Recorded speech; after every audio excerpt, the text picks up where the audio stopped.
75 سالوں سے گل بلتستان کو آئینی حقوق نہیں دیا جا رہا ہے۔ جب ہم یہ کہتے ہیں کہ گل بلتستان متنازع ہے تو کہا جاتا ہے کہ یہ لوگ ایجنٹ ہیں،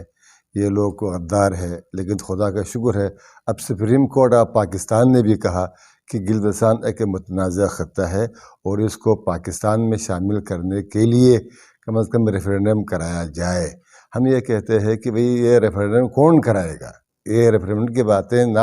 ہمارا ایک ہی مطالبہ ہے کہ گل بلتستان کو کہ جو ہے نا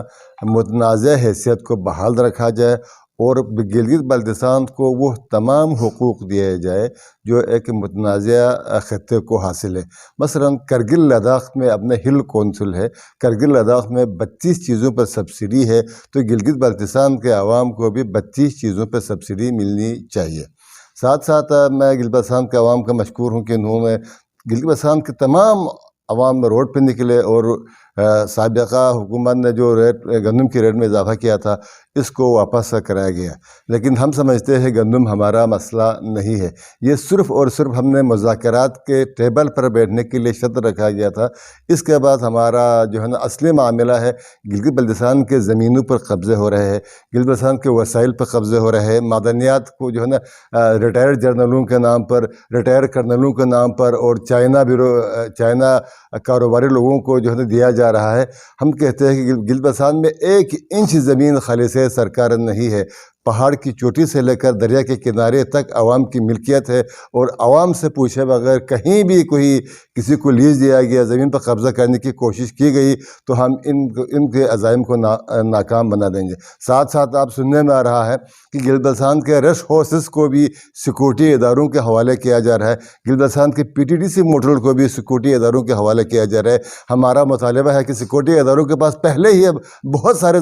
زمینوں پر وہ پہلے ہی قابض ہے، اسکردو میں آئل بلک ڈپو پر بھی وہ قابض ہے، تو ہم مزید گلگت بلتستان کے کسی ایک ریسٹ ہاؤس کو یا کسی ایک PTDC موٹل پر قبضہ کرنے نہیں دیں گے۔ ہمارا مطالبہ ہے کہ اگر ریسٹ ہاؤس پہ آمدنی بڑھانا چاہتے ہیں تو سرکار ریسٹ ہاؤس کو جو ہے نا ہمارے مقامی لوگوں کو کرائے پہ دے دے، PTDC موٹل کو ہمارے مقامی جو ہے نا بے روزگار نوجوانوں کو کرائے پہ دے دے۔ ہم PTDC موٹل اور ریسٹ ہاؤس کو کسی پنجابی، کسی سندھی، کسی پٹھان یا کسی سیکورٹی ادارے کو قبضہ کرنے نہیں دیں گے۔ ساتھ ہی مجھے افسوس کے ساتھ یہ کہنا پڑتا ہے کہ گلگت بلتستان کے یوتھ کو سیاست سے دور رکھنے کے لیے 20 سالوں سے گلگت بلتستان میں بلدیاتی انتخابات نہیں ہو رہے ہیں، جس کی وجہ سے ہمارے یوتھ انتہائی ڈپریشن کا شکار ہے، یوتھ کو سیاست سے دور رکھا جا رہا ہے۔ ہمارا مطالبہ ہے کہ جلد از جلد گلگت بلتستان میں بلدیاتی انتخابات کرا کے گلگت بلتستان کے نوجوانوں کو گلگت بلتستان کے جو ہے نا مسائل حل کرنے کے لیے موقع فراہم کیا جائے۔ ساتھ ساتھ گلگت بلتستان پہ جو ناجائز ٹیکسز کا نفاذ کیا گیا ہے، ابھی تو معطل تو کیا گیا ہے، لیکن یہ معطل ہمارا مسئلہ کا حل نہیں ہے۔ ہمارا مطالبہ ہے کہ گلگت بلتستان متنازع خطہ ہے، اس پہ کوئی 1 روپیہ ٹیکس نہیں لگتا ہے، تو جو سابقہ حکومت خالد خورشید صاحب نے فائنانس ایکٹ کے نام پر، ریونیو ایکٹ کے نام پر جو ناجائز بجلی کی قیمتوں میں اضافہ کیا گیا ہے، انتقالات کے پہ پیسہ لگایا گیا ہے، مکانات کے نقشے منظوری کے لیے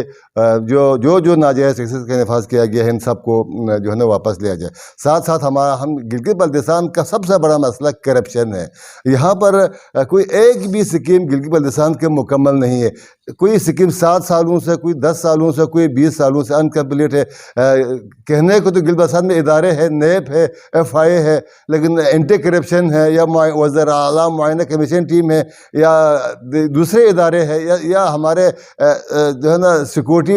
مطلب ہمارے جو خفیہ ادارے ہیں، لیکن گلگت بلتستان میں کرپشن کے خاتمہ کرنے کے لیے کسی ایک بھی ادارے نے اپنا کام نہیں کیا گیا ہے۔ آج تک کسی ایک سب انجینئر کو جس نے روڈ پر کروڑوں روپے کرپشن کی ہو سزا نہیں ہوئی ہے۔ ہمارا مطالبہ ہے گلگت بلتستان میں تمام نامکمل سکیموں پر انکوائری کیا جائے، اور جو اس نامکمل سکیموں کو میں ملوث، چاہے وہ ٹھیکیدار ہو، چاہے وہ انجینئر ہو، چاہے وہ چیف انجینئر ہو، چاہے وہ سیکرٹری لیول کے لوگ ہیں، انہیں سزا دی جائے، اور گلگت بلتستان میں جو پیسہ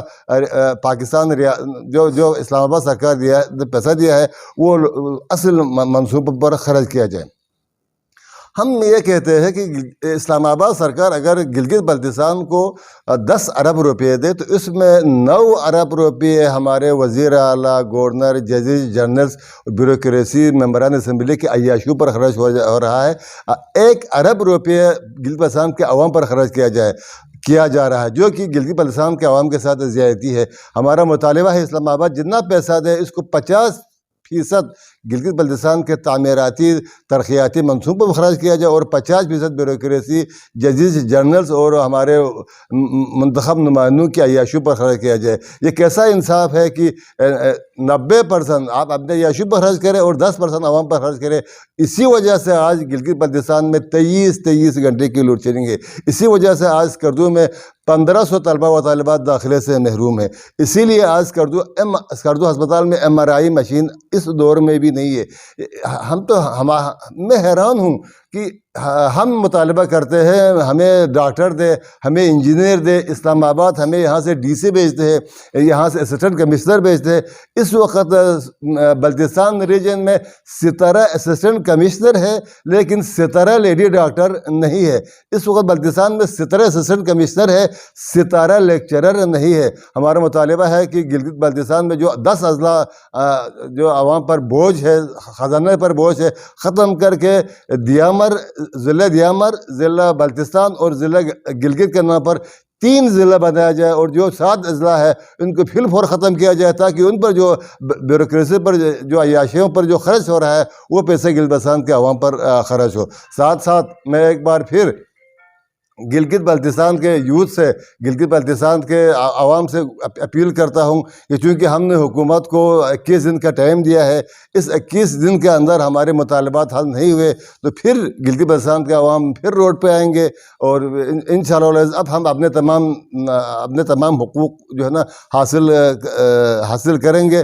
ساتھ میں ایک بار پھر گلگت بلتستان کے تمام یوتھ سے اپیل کرتا ہوں کہ آپ راولپنڈی، اسلام آباد، کراچی میں آپ پیپل پارٹی کے لیے کام کر رہے، آپ مسلم لیگ نون کے لیے کام کر رہے، آپ PTI کے لیے کام کر رہے. خدا را اب آپ نے گلگت بلتستان کے لیے کام کرنا ہے. یہ PTI، یہ پیپل پارٹی یا مسلم لیگ نون آپ کو نہ پہلے کچھ دیا ہے نہ آئندہ کچھ دینے کی پوزیشن میں ہے، کیونکہ جب ٹیکنوکریٹ کسی آتی ہے تو کسی ورکر کو نوازا نہیں جاتا. جب اسمبلی میں مشیر لینے کی بات آتی ہے تو وہاں پر حسین شاہ آتے ہیں، وہاں پر ایمان شاہ آئے گا، وہاں پر سرور شاہ آئیں گے. کسی نظریاتی کارکن کو، کسی نظریاتی ورکر کو آج تک کوئی بھی، یہ چاہے وہ سیاسی جماعت ہو چاہے مذہبی جماعت ہو، آج تک انہیں کچھ بھی نہیں دیا جا رہا ہے. میں ایک بار پھر گلگت بلتستان میں جو لیز کے نام پر ہمارے زمینوں کی جو معدنیات کی جو بندربان ہو رہی ہے، ایک بار پھر کہنا چاہتا ہوں کہ اس لیز کو نہ چھیڑا جائے. یہ ہماری ملکیت ہے، زمین ہماری ہے، معدنیات ہماری ہے، جنگلات ہمارے ہیں. اس لیز کو نہ چھیڑا جائے اور عوام کی مرضی پر رکھا جائے اور اس لیز کے لیے بھی قانون سازی کی جائے اور اسمبلی میں بل پاس کیا جائے جس سے یہ لکھا جائے کہ صرف گلگت بلتستان کے مقامی لوگ ہی لیز لے سکتے ہیں. ساتھ ہمارا مطالبہ ہے کہ گلگت میں FC اور رینجرز ہماری بجٹ پر بوجھ ہے. FC کا کوئی کردار نہیں ہے گلگت بلتستان میں امن قائم کرنے کے لیے، رینجر کا کوئی کردار نہیں ہے گلگت بلتستان میں امن قائم کرنے کے لیے. ہمارا مطالبہ ہے کہ رینجر اور FC کو گلگت بلتستان سے بھگایا جائے اور اس کے جگہ پر گلگت بلتستان کے بے روزگار نوجوانوں کو پولیس میں بھرتی کر کے پولیس کی جو ہے سسٹم کو بڑھایا جائے. مجھے تعجب ہے، ہمارا شغارتھا پاور پروجیکٹ 30 سالوں سے التوا کا شکار ہے، ہرپ پاور پروجیکٹ 30 سالوں سے التوا کا شکار ہے، واڑی پاور پروجیکٹ 40 سالوں سے التوا کا شکار ہے اور اس وقت ہم 23 گھنٹے کی لوڈ شیڈنگ برداشت کر رہے ہیں. میں ایک بار پھر صوبائی حکومت اور اسلام آباد سرکار کو یہ کہنا چاہتا ہوں کہ گلگت بلتستان کو دیوار سے لگانے کا سلسلہ بند کیا جائے اور گلگت بلتستان کو وہ تمام حقوق دیا جائے جو کرگل، لداخ اور سری نگر والوں کو حاصل ہے.